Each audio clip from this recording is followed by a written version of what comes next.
Yon. Magandang hapon everyone. What's up guys and welcome back for another video. Dito pa rin syempre sa TRD Parts YouTube and Facebook page natin. So lalagay natin dyan yung papakita natin yung screenshot nung yung wall nung ating Facebook page. And also doon sa Facebook, YouTube channel natin. So para every time na mag-search kayo, hanapin nyo yung TRD Parts, yan, makikita nyo, madali nyo makita. Okay, so meron tayo ngayong 2023 na, well, walang GR Sports na 4x2, lahat 4x4. So engine ito, 2.8 GD.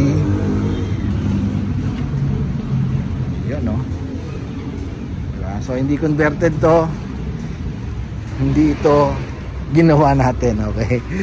So fresh from the factory GRS to. So konting walk around tayo. Pag GRS, mapa Hilux or Fortuner yan, ang caliper naka painted. Actually ito rin naman yung caliper na ginagamit ng mga ordinary Fortuner na 2016 onward. Ito nilagyan lang ng pintura at pininturahan, nilagyan ng logo ng GR. Mono black, hindi ako nagkakamali, correct nyo lang ako kung mali ako. Mono black ang tawag sa design ng caliper na yan. Yan sa likod, syempre disc brake na din, meron din siyang painted din. Same din ang caliper natin yan, pinturado at may GR logo lang to. Yan yung kay special ng GR, okay? So yan.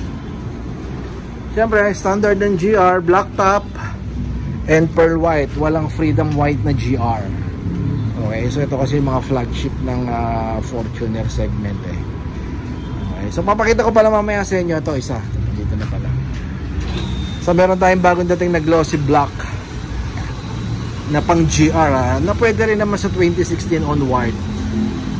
Side mirror cover, yan katulad nito. Ito standard kasi ito eh. Diba? Original din to.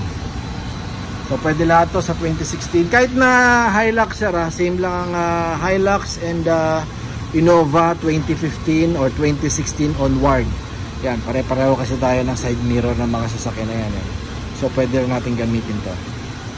Tulad ng ginamit dito, di ba?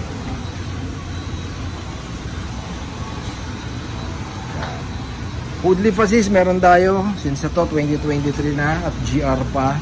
Standard yan. Diba? Paano kinabit at kung ano yung kinabit exactly the same ng sa atin original diba? Yan din ang paano pagkabit parehong pareho.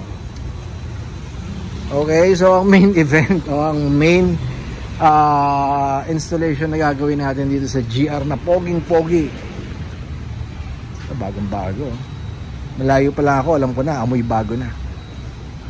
Kakabit natin dito, syempre yung module. Kakabit tayo ng DRL module. Yung daytime running light, i-on natin to. So, pakita muna natin sa inyo yung standard niya. So, start ko lang So, madilim na. Medyo kamali, mga 5, 6 o'clock na ng hapon.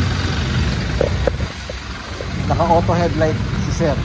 Naka-on yan ang auto headlight niya. So, anong nangyari? Since auto headlight, na-detect yung sensor natin sa harap, madilim na.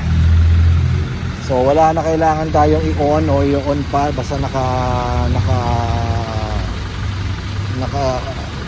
automatic headlight ka. Automatic din mag-o-open yan. Yan itong headlight mo.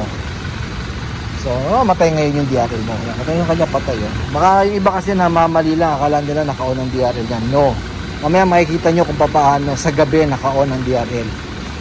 Dahil lang standard orientation o standard na headlight orientation is namamatay talaga to sa gabi once na naka-on ang headlight. At bumubukas na to.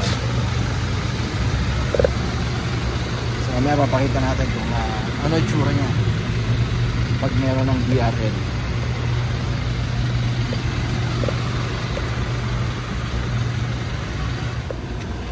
So, pakita ko sa inyo. So, natanggal ko na. Medyo may konting medyo crucial lang ang pag unplug na to, medyo masikip lalo na pag bago pa eh. Pero huwag kayong matakot, masikip lang talaga yung mga socket na yan. Oh. Ito yung lock nya, pinipress lang to, then bukod. Then kapit natin yung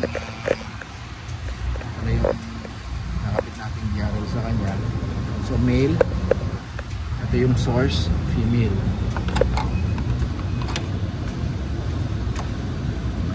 Maririnig nyo naman yung click nyan eh. Hindi pa pala natin natanggal. Dalawang isang set na kasi ito.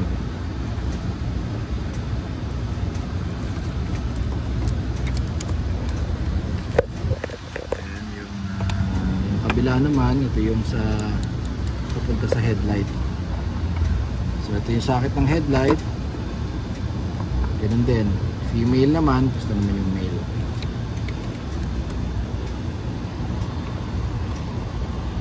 Okay, that's it.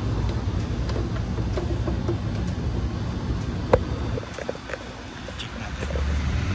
So, pakita natin yung kaibahan. Naka-on ang headlight. Ayan, medyo nakakasilaw pa. Naka-on na din ang DRL. Sa gilid pa lang makikita mo na matingkad na yung pinakakulay niya. Pakita natin yung kabila since left side pa lang ang kinabit na natin or driver side, ito yung kabila. Diba, nakapatay. Again, pakita ko lang yung kabila. Ascending. Pakita natin ilayo.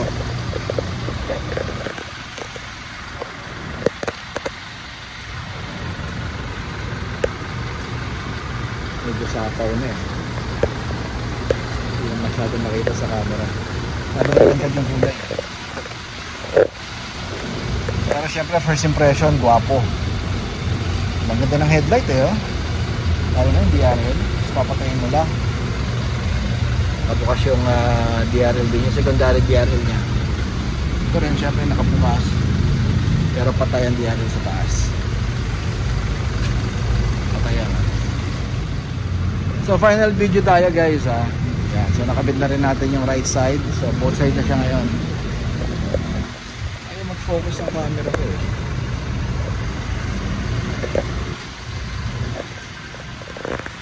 Yan o.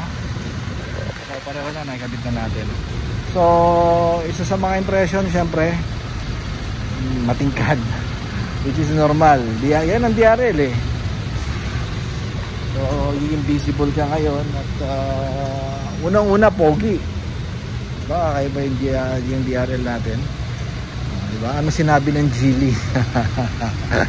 Sorry guys kasi hindi nalalayo sa Geely yung design eh. Okay din naman ng Geely, hindi nga lang sa Japanese car. Okay din naman.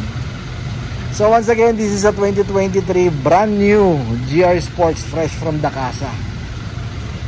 Okay, so kinabitan natin ng DRL module na alam ko last na yung kinabit natin sa kanya, pero don't worry, meron tayong parating by this coming Friday or next Wednesday next week. Okay, so 6,000 yung kinabit natin kay Sir.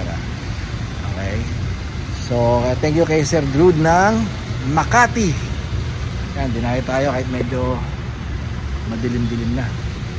So invite you kayo again, visit and like our page sa Facebook, TRD Parts, sa YouTube channel natin. Please subscribe and hit the notification bell para pag may video tayo ng pag-agastusan, alam nyo na, pag medyo wala kayong ginagawa, nasa bahay-bahay lang, nood-nood tayo, gastos.